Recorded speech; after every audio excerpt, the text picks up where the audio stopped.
So, at first glance, this story might seem pretty small. Just another local planning dispute, right? This one's about a solar farm in a quiet little corner of West Sussex.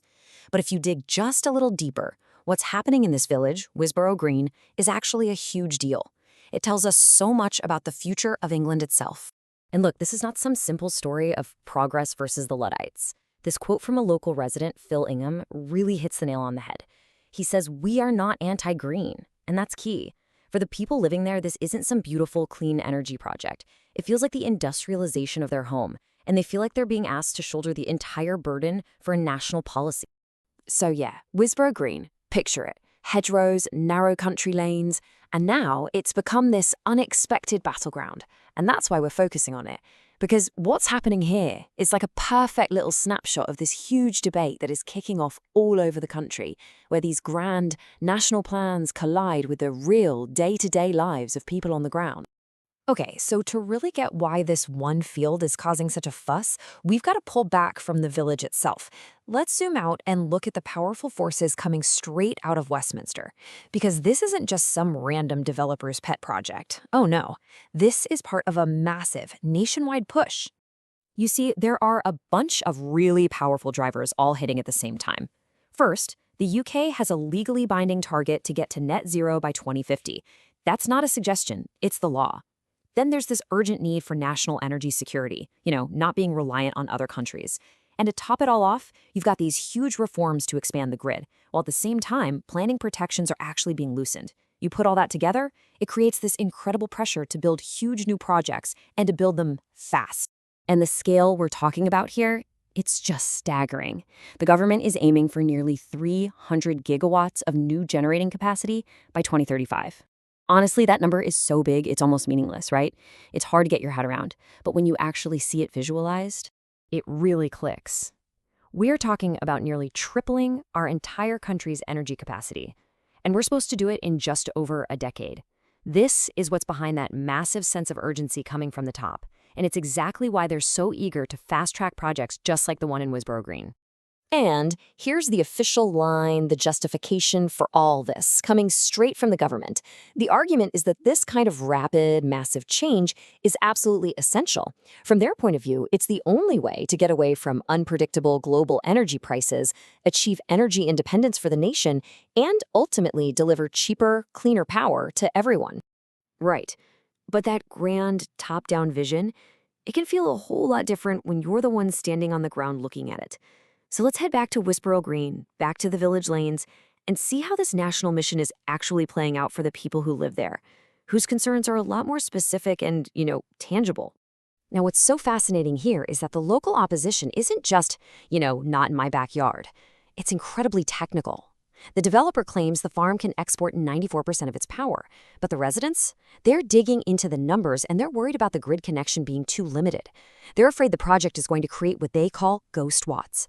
Basically, energy that gets generated but then has nowhere to go. It's like building a giant power station but forgetting to connect the power lines. The energy is there, but it's just trapped. The more immediate fear, though, is much more visceral. It's about safety. Just imagine these huge 32-ton construction trucks trying to squeeze down single-track country lanes, the same lanes used every single day by people walking your dogs or riding horses. I mean, the county council itself admitted that the required 2-meter safety clearance for passing a horse would be literally impossible to meet. And yet, they decided the risks could be managed. The locals? Well, they strongly disagree. Okay, so this whole thing got so heated that the national government actually had to step in. They used a pretty powerful legal tool called an Article 31 direction. What is that? Well, you can think of it as a legal pause button. The Secretary of State sitting in London has put a temporary stop to the whole local process. They're now deciding whether the final call should be made in Whitehall, not by the local council. And that move right there, that intervention from the top, it gets right to the absolute heart of this whole conflict. Because really, this is about way more than just solar panels and road safety. It's a fundamental debate about power. The big question is, who gets to decide what our countryside looks like? Should it be the local communities who live there, or should it be a central government driving a national mission? And you can really see this shift in power that the residents are so worried about.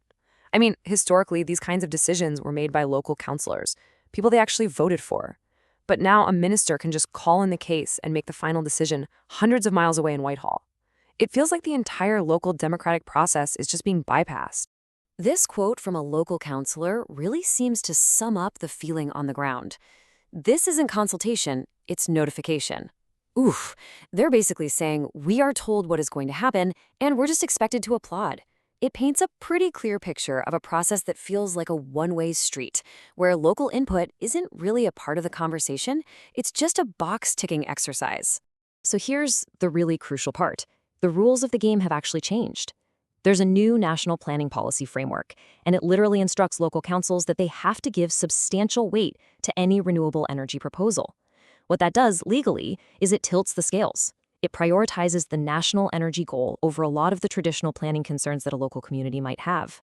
So when you step back and look at the whole picture, what you really have is a collision. And I don't just mean a collision of trucks and horses on a country lane. I mean a collision of two very different, and maybe even incompatible, visions for what England should be in the future.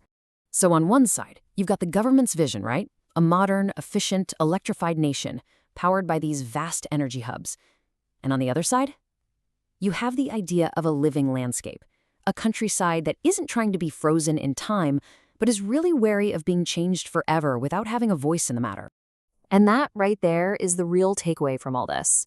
The fight in Wisborough Green isn't really just about solar panels in a field. These little local disputes popping up everywhere, this is the front line. This is where the big, abstract ideas like national progress and energy security crash right into the concrete reality of people's homes, their safety, and their sense of who they are. So in the end, it really all boils down to one huge question. In this race to build a cleaner, more secure future for the country, how do we balance that urgent mission against the landscapes, the communities, and the very principles of local democracy that define the country today? It's a tough one,